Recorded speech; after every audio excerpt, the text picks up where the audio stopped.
Bonjour chers auditeurs de l'ODJ Média, notre chroniqueur de l'ODJ, Salma Labtar, partage son avis et sa réflexion dans un article qu'il a intitulé « MSPS, campagne nationale de sensibilisation sur les 1000 premiers jours de la vie de l'enfant », qu'on écoutera ensemble dans ce podcast.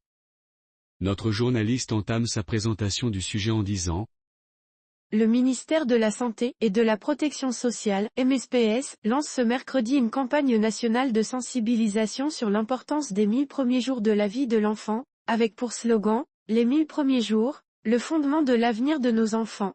Initiée jusqu'au 22 juin en partenariat avec l'Initiative nationale pour le développement humain, cette campagne vise à sensibiliser à l'importance des 1000 premiers jours pour le développement physique, cognitif, social et émotionnel de l'enfant, de la grossesse jusqu'à l'âge de 2 ans, indique un communiqué du ministère.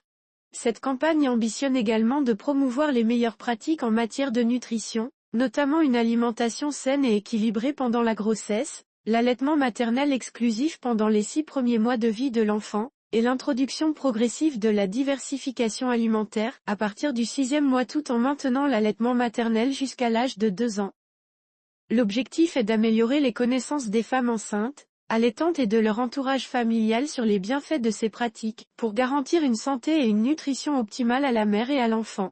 Cette campagne de sensibilisation s'inscrit dans les recommandations internationales, précise la même source, soulignant que le ministère reconnaît l'importance cruciale de cette période de vie pour un enfant. Ainsi, investir tôt dans une alimentation saine, des soins de santé de qualité, ainsi qu'une éducation et une stimulation psychosociale adéquate pendant les 1000 premiers jours de la vie aura un impact positif significatif sur l'avenir de l'enfant, sa santé, son développement physique et intellectuel, sa socialisation et son développement global. À défaut, l'enfant risque de subir des retards dans son développement physique, cognitif, mental et émotionnel.